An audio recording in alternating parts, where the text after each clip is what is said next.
The quantum communications hub at the center of the Galactic Council chamber erupted in a cascade of errors, its crystalline displays shattering into digital artifacts before going completely dark. High Counselor Vexthraxis, his iridescent scales dulling with stress, watched in horror as 300 years of galactic unity crumbled in mere seconds. "Restore emergency protocols," he commanded, his translator barely managing to convert his clicking mandibles into standard galactic speak before it too failed. Around him, the holographic avatars of representatives from hundreds of civilizations flickered and vanished one by one, like stars being snuffed out by an invisible hand. The last image to fade was Ambassador Kethri of the Meridian Collective, her crystalline form caught in mid-sentence.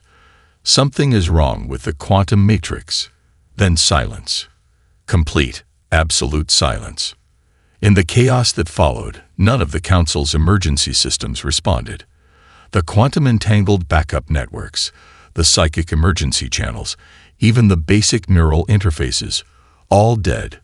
For the first time in centuries, the most advanced gathering place in the galaxy was as quiet as a tomb. Across the galaxy, the effect spread like a viral infection through the quantum networks. Trading hubs went dark, navigation systems failed, colony worlds lost contact with their homeworlds. Ships dropped out of faster-than-light travel, their quantum cores refusing to function. The great civilizations of the galaxy, built on technologies so advanced they seemed like magic, suddenly found themselves blind, deaf, and alone. On the edges of known space, Lieutenant Jessica Cooper of the Earth vessel ESS Pioneer stood at her communications station, frowning at her outdated radio equipment.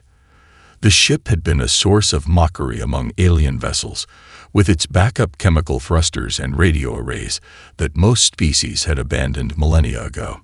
"Captain," she called out, "I'm picking up something strange. Or rather, I'm not picking up anything at all from the quantum bands. But radio is still working fine." Captain Michael Chen rose from his chair, his weathered face reflecting the soft glow of analog displays. "Show me." The main screen, a practical LCD display rather than the usual quantum holographic projectors favored by other species, displayed a simple spectrum analysis. Where there should have been thousands of quantum communication signals, there was nothing but background radiation. But in the radio bands, human communications continued unabated. "Sir," Lieutenant Cooper's voice carried an edge of disbelief, "I'm picking up distress calls. Hundreds of them. But they're coming from advanced ships. They're trying to jury-rig quantum components into radio transmitters." Before the captain could respond, a new signal cut through the chaos. A massive Zettel dreadnought, nearly 2 kilometers of advanced alloys and quantum technology, appeared on their conventional radar. Its quantum drive was dead, leaving it drifting in space, but from its hull came a weak, primitive signal, an electromagnetic pulse barely recognizable as an SOS. "This is Captain Chen of the ESS Pioneer," he broadcast on all frequencies. "We read you." The response came in broken, halting bursts, the alien crew clearly struggling with the archaic technology. "Help. Quantum systems dead. Life support failing. Cannot contact homeworld." Chen looked around his bridge, at the primitive backup systems and redundant controls that had earned the Pioneer so much derision from advanced species. The analog gauges, the physical switches, the optical computers that could operate without quantum uncertainty, all still functioning perfectly.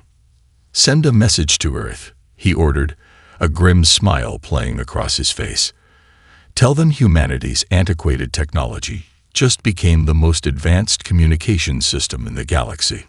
As the message was sent via radio waves, traveling at the speed of light, slow but unstoppable, more distress calls flooded in. The galaxy was going quiet, its quantum networks dead or dying. But through it all, human radio waves continued to pierce the darkness, carrying a message that would change everything. The primitives had become the saviors.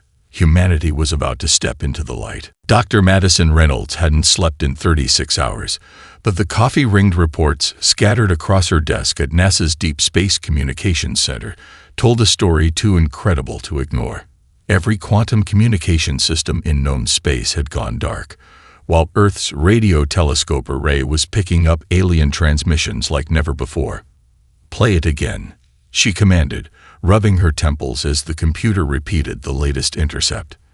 The sound that filled her lab was unlike anything in NASA's records, the distinct crackle of a radio signal, but overlaid with the harmonic patterns typical of quantum technology. Someone out there was trying to merge advanced alien tech with human radio systems. Still living in the Stone Age, Dr. Reynolds. Maddie looked up to see Dr. James Morrison, quantum communications expert, leaning against her doorframe with his usual smirk. He'd spent years telling anyone who would listen that her dedication to studying radio astronomy was a waste of resources. "Funny you should ask," she replied, spinning her monitor toward him. "Because right now, the Stone Age is the only age still working." The color drained from Morrison's face as he studied the readings. Across every quantum band, nothing but static. But in the radio spectrum, desperate signals flickered like stars in the night sky. "That's impossible," he whispered. "The quantum network is dead." Maddie finished.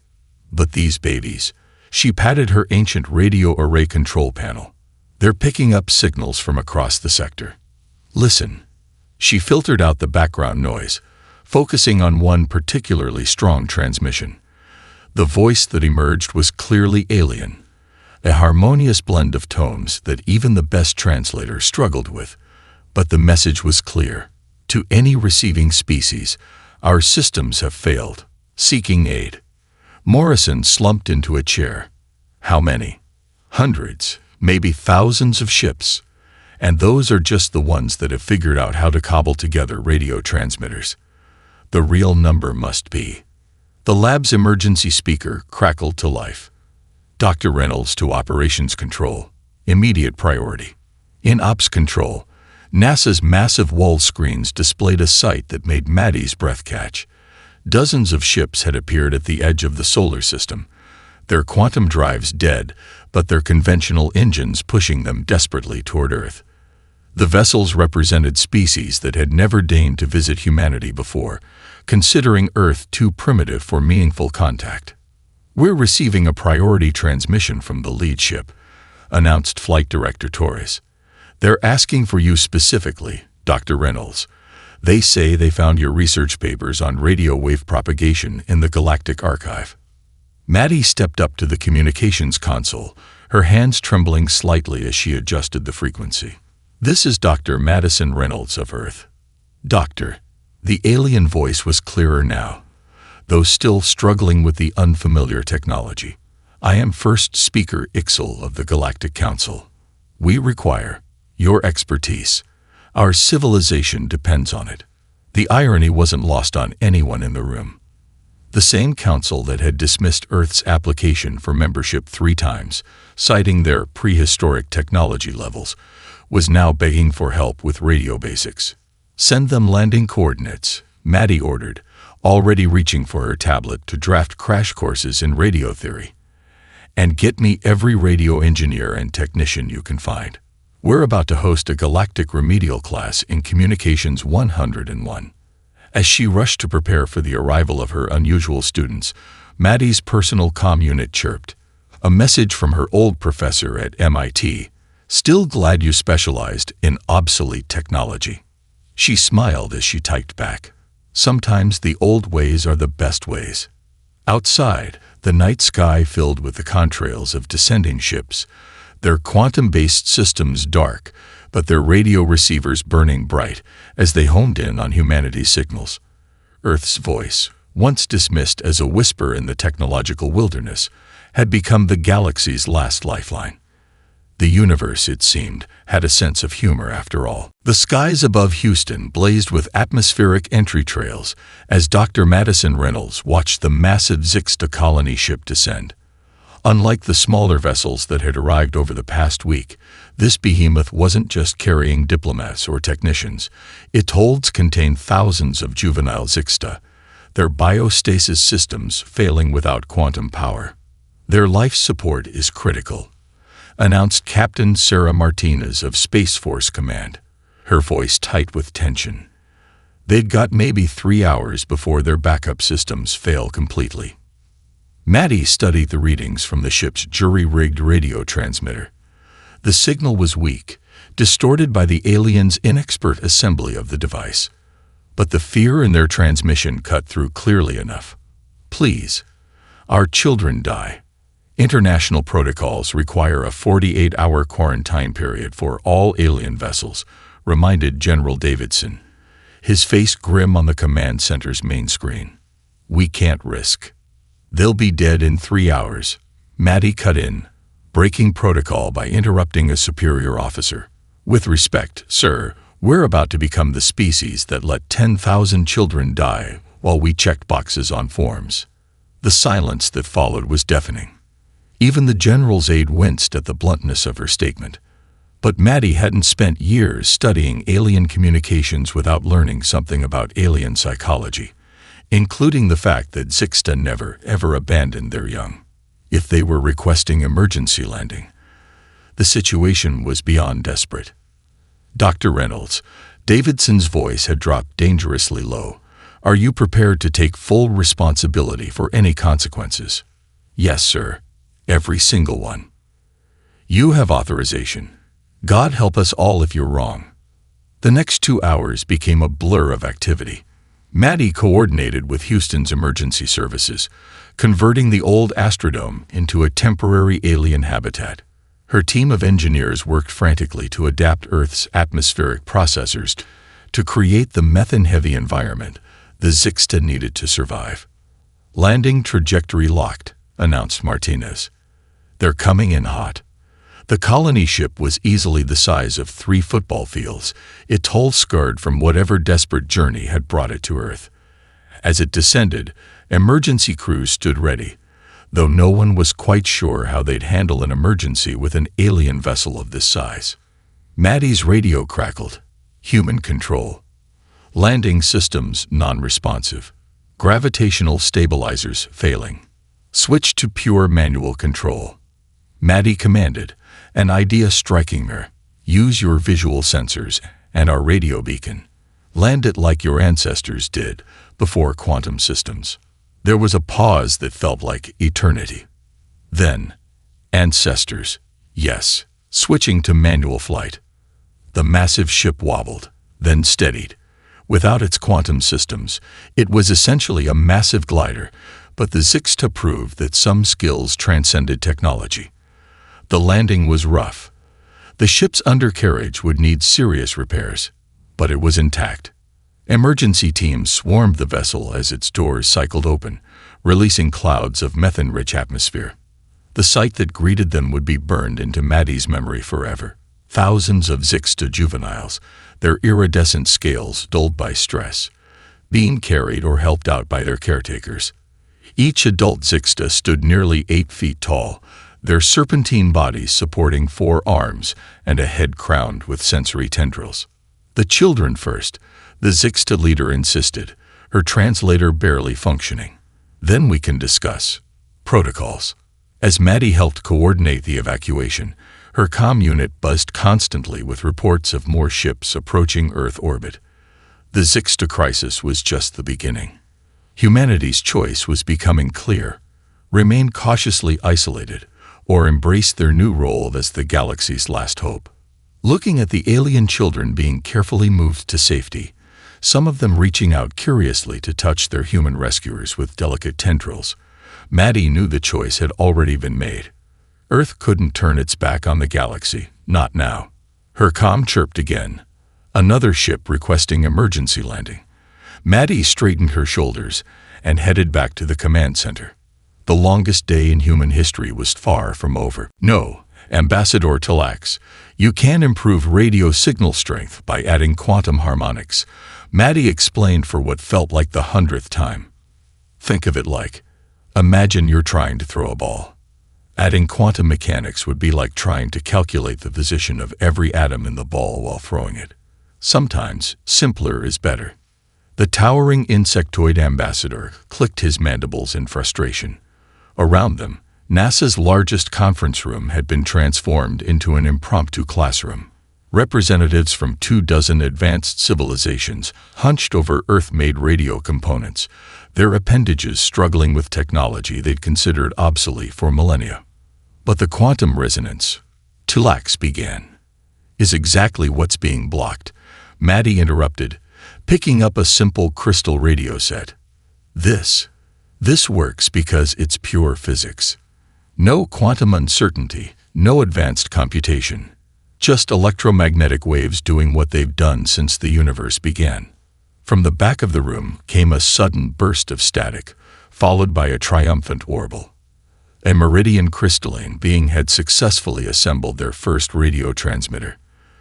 The achievement would have been impressive for a human child. For a species that had evolved past physical communication eons ago, it was revolutionary. Got it, called out Dr. Luis Ramirez, Maddie's assistant, from his workstation. Look at this pattern in the quantum disruption field. Maddie rushed over, nearly colliding with a floating gas bag entity from the Jovian collective. The display showed a regular oscillation in the background noise that was blocking all quantum communications. It's not random, she breathed, studying the pattern. This is artificial. Someone or something is generating this disruption deliberately. More ships appearing in orbit announced the wall screen's automated alert. Current count: 742 vessels awaiting emergency landing clearance. Maddie rubbed her temples. Earth's major spaceports were already overcrowded with refugee ships. The Zixta children had been safely relocated to a hastily converted biodome in Arizona, but thousands more aliens arrived every hour, all needing help with basic radio communications. Dr. Reynolds, a young technician, burst into the room, tablet computer clutched in her hands. We're picking up something new. A signal, but it's like nothing we've ever seen. The data scrolling across the tablet made Maddie's coffee-fueled exhaustion vanish instantly. The pattern was complex, a mixture of quantum noise and what appeared to be incredibly old radio frequencies, older than human civilization. It's coming from the galactic core, the technician continued. And it's repeating. Before Maddie could respond, Ambassador Tulax gave a surprised click. His makeshift radio had picked up something, but instead of the test signal he'd been aiming for, his speaker emitted a series of precise pulses that matched the pattern from the core. The disruption field, Maddie realized. It's not just blocking quantum tech, it's trying to communicate with us. The room fell silent as implications sank in. Even the floating Jovians stopped their constant atmospheric rippling.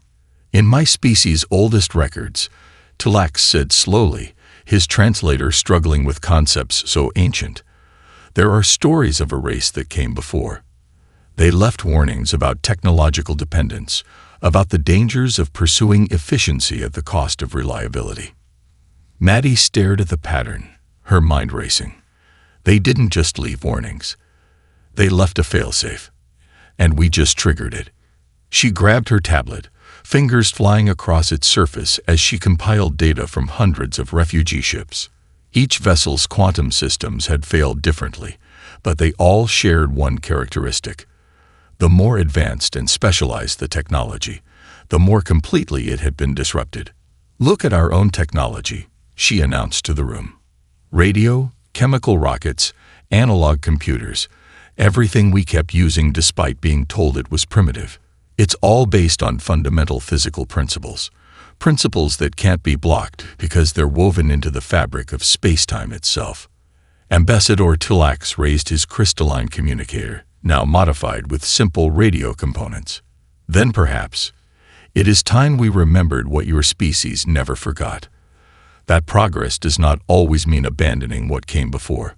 Above them, more ships appeared in the sky, their quantum drives dead, but their radio receivers active, all listening for the voice of Earth. Now the only planet in the galaxy it remembered how to speak without whispering to the quantum foam. "Try it again," Maddie encouraged the Helesian engineer, whose crystalline appendages trembled with frustration. "This time, don't think about quantum efficiency. Just pull the lever." The alien's faceted eyes shifted through various colors of doubt before they grabbed the manual override lever on the spacecraft's emergency hatch. With a satisfying mechanical clunk, the hatch swung open. But there's no neural interface, no quantum optimization. It's just a lever, Maddie finished, smiling. Doing exactly what levers have done for millions of years. No quantum uncertainty, no complex programming. Just simple machines working exactly as intended. Around them, the massive hangar at Kennedy Space Center had become a strange hybrid of technological eras. Alien ships bristling with quantum technology were being retrofitted with mechanical backup systems, hydraulic controls, and analog instruments. What had started as an emergency measure was becoming a revolution in spacecraft design. "Dr. Reynolds," called out Commander Chen from across the hangar. "You need to see this." Maddie jogged over to where the ESS Pioneer's captain had set up a demonstration area. On the workbench lay two devices, a quantum navigation computer, dead and dark, and beside it, a mechanical sextant from the Pioneer's emergency kit. "Watch this," Chen said, gesturing to a young Zixta navigator. The alien youth, one of many who'd been evacuated in the crisis, carefully raised the sextant to its primary visual cluster. "Position confirmed," the Zixta announced proudly. "Using stellar parallax and magnetic orientation, we are at 28.5728 degrees in, 80.6490 degrees doi, just as the ancient ones did." Maddie felt a surge of pride. The younger aliens, unburdened by centuries of technological superiority, were adapting to human methods with remarkable enthusiasm. They saw beauty in the precision of mechanical systems, wonder in the reliability of chemical reactions, and elegance in the simplicity of analog technology. Her tablet chimed with an urgent message from NASA's Deep Space Tracking Station. The signal from the galactic core had changed, becoming stronger and more complex. As she studied the new data, Ambassador Talak's approach, his normally iridescent carapace dim with concern. "The Council archives speak of this," he clicked softly. "The precursors feared that advanced civilizations would become brittle, dependent on single solutions, single technologies. They believed true resilience came from maintaining multiple paths, multiple solutions. Like keeping a paper map in your car even though you have GPS." Maddie mused. "We never thought our technological hoarding would save the galaxy." The hangar's main screen flared to life, displaying a transmission from the International Space Station. The image showed a stunning sight, hundreds of alien ships in Earth orbit, each now sporting distinctive radio antennas alongside their quantum arrays. But more surprising were the modifications they'd made to human designs. Solar sails reimagined through alien material science, chemical rockets enhanced with xenotechnology, radio arrays built with crystalline precision. "They're not just copying our technology," Commander Chen observed. "They're improving it, but keeping the core principles intact." A sudden commotion drew their attention to the hangar's entrance. A team of mixed human and alien engineers rushed in, pushing a cart carrying what appeared to be a hybrid power system. Maddie recognized Dr. Patel, one of Earth's leading fusion researchers, working alongside a Meridian energy specialist. "We've done it," Patel announced breathlessly. "We've created a fusion reactor that combines human mechanical safety systems with Meridian quantum containment. It's less efficient than pure quantum tech, but it won't fail when the quantum field is disrupted," Maddie finished, understanding dawning. "You've created resilient technology." The implications hit her like a wave. This wasn't just about surviving the crisis. Humanity's primitive approach to technology was showing the galaxy a new path forward, not backwards toward simpler technology, but toward a future where advancement didn't mean abandonment of proven solutions. Her tablet chimed again. The signal from the core was growing stronger, And now she understood why. They weren't just receiving a warning anymore. They were being invited to learn the truth. "Commander Chen," she called out, decision made.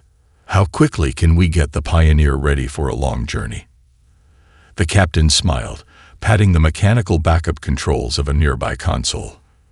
"With our new hybrid systems, faster than ever before." The ESS Pioneer emerged from its final faster-than-light jump into the galactic core, its hybrid drive humming with a combination of human engineering and alien innovation. Through the reinforced viewports, the crew stared in awe at a sight few living beings had ever witnessed. A massive structure floating in the space between stars, its surface an impossible geometric pattern that seemed to shift and flow.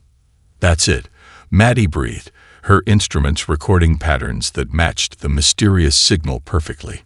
The precursor facility.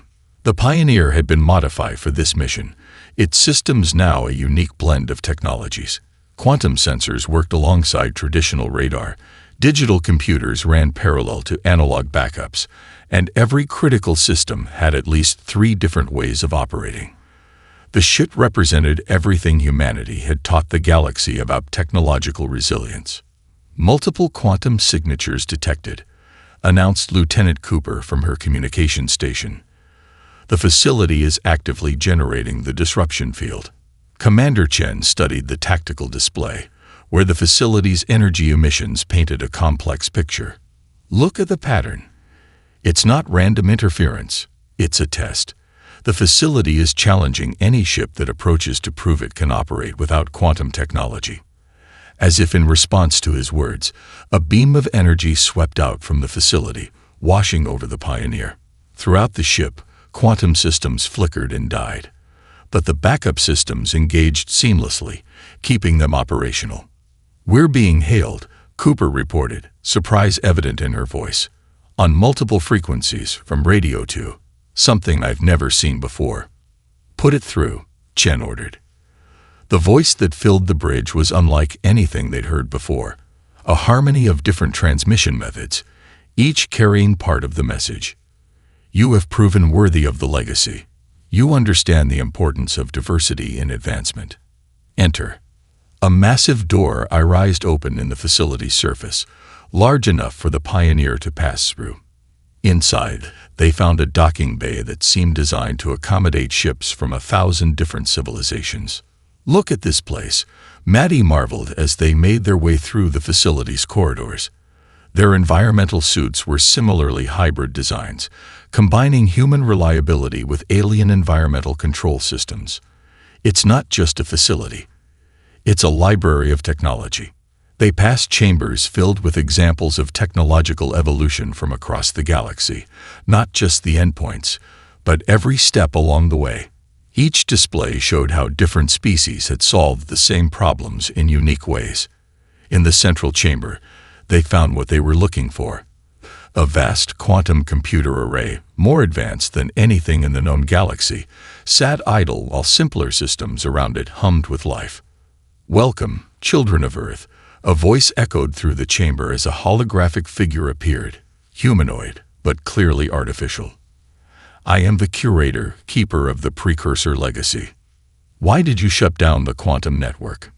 Maddie asked, though she was beginning to understand. "The galaxy was becoming homogeneous," the curator explained. "All species converging on single solutions, abandoning their unique approaches to technology. This has happened before, countless times. When civilizations become too dependent on a single technological path, they become vulnerable to extinction." Commander Chen stepped forward. "The disruption field. It was a test." "A reminder," the curator corrected. "That progress is not a single path but a web of possibilities.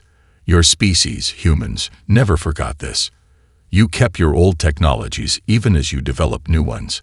You understood, instinctively, what the precursors learned through bitter experience. True resilience comes from diversity." Maddie's tablet chirped. She was still receiving signals from Earth, carried through the backup systems they'd helped spread throughout the galaxy. Reports were coming in of species rediscovering their own forgotten technologies, combining them with others in new ways. The quantum network, she began, but the curator interrupted. Can be restored now that its lesson has been learned. But will you help ensure the galaxy remembers this lesson? Will humanity serve as guardians of technological diversity? Maddie looked at Commander Chen, seeing in his eyes the same determination she felt. Earth had begun this crisis as a technological backwater, but they would emerge from it as teachers of perhaps the most important lesson in the galaxy, that sometimes keeping the old ways alive was the most advanced thing you could do. We'll do more than remember, she promised. We'll help build a future that has room for every way of thinking, every solution, every path forward. The curator's holographic form seemed to smile. Then perhaps, this time, the lesson will last. You want us to do what? General Davidson's hologram flickered in the Pioneer's briefing room, his expression a mixture of disbelief and concern. The hybrid communication system carrying his image from Earth was a testament to the very principle Maddie was trying to explain. We don't disable the facility, Maddie repeated, gesturing to the data streaming across the screens behind her. We work with it. The precursors weren't trying to punish the galaxy. They were trying to save it. Around the briefing table, the assembled team represented the new face of galactic cooperation. Ambassador Talax's iridescent carapace reflected the holographic displays, while a young Zixta engineer named Carell manipulated a three-dimensional model of the facility with multiple appendages. The quantum network can be restored, Carell explained, their voice carrying the enthusiasm of youth. But the curator's archives show us how to build it better. Redundant systems, multiple protocols, technological diversity built into its very foundation. Commander Chen stepped forward, his weathered face serious. The facility isn't just a failsafe. It's a blueprint for a more resilient galaxy. Every piece of technology in here represents a different approach to solving the same problems. The data from the curator's archives painted a sobering picture. Throughout galactic history, civilizations had risen and fallen in predictable patterns. Each time, technological homogenization preceded collapse. Species that put all their trust in a single type of technology, no matter how advanced, eventually faced extinction when that technology failed. Look at this, Maddie highlighted a particular section of data. The precursors themselves nearly went extinct 3 times before they learned this lesson. Each time, they had to rebuild from simpler technologies, rediscover lost knowledge. And now they want us, Earth, to be the guardians of this knowledge. Davidson's skepticism was clear. Who better? Ambassador Talax clicked his mandibles, and what Maddie had learned was amusement. Your species already exemplifies everything the precursors hoped to teach. You never abandoned radio when quantum communications emerged. You kept chemical rockets alongside antimatter drives. Every human ship still carries physical backup controls. The general's hologram flickered as he leaned forward. And the alien refugees on Earth, the thousands of ships in orbit, are already learning, Carell interjected. My people have begun installing mechanical backup systems in our bioships. The Meridians are experimenting with analog computing crystals. Every species is rediscovering their own forgotten technologies, combining them with others in new ways. Maddie pulled up the curator's final message. The future belongs not to those who chase only the newest path, but to those who remember all paths. We're not talking about going backwards, she explained. We're talking about going forward with everything we've learned. Quantum technology, radio waves, mechanical systems, biological computing, all working together, each backing up the others. The briefing room fell silent as the implications sank in. Through the viewports, the massive precursor facility hung against the backdrop of the galactic core, its surface now alive with activity as research teams from a dozen species studied its archives. The curator has offered to keep the facility active as a research and teaching center, Commander Chen added. With Earth as its primary partner, we wouldn't just be learning the precursors' technologies, we'd be helping the galaxy remember its own. Davidson's hologram stood still for a long moment. Finally, he spoke. Draft your proposal, Dr. Reynolds. I'll take it to the Security Council. But he allowed himself a small smile. I think they'll be interested in anything that puts Earth at the forefront of galactic technology. As the transmission ended, Maddie turned to the assembled team. We have work to do. The quantum network won't rebuild itself. And this time, Corell added, their manipulator appendages already reaching for both a quantum processor and an analog computer. We'll build it right. Through the viewport, a new ship arrived. A Meridian research vessel sporting both crystalline quantum arrays and distinctive radio antennas. Its design was neither purely alien nor purely human, but something new. A testament to the principle that the future didn't belong to a single way of thinking. The galaxy was about to remember how to speak in many voices, all at once. 1 year later, Maddie stood at the observation deck of Lunar Base Armstrong, watching the dedication ceremony of the new Galactic Council headquarters. The massive structure, built into the moon's Shackleton crater, was a testament to the new technological philosophy that had transformed the galaxy. Still can't believe we put the most important building in the galaxy right next to the oldest radio telescope array on the moon, Commander Chen remarked, joining her at the window. Now Admiral Chen, his new insignia reflected both Earth Space Force and Galactic Council credentials. That's exactly why we put it here, Maddie replied, smiling as she watched a Zixta ship dock, using both quantum guides and old-fashioned visual markers. Every delegate who comes here sees humanity's technological journey laid out before them. Below, the ceremony was beginning.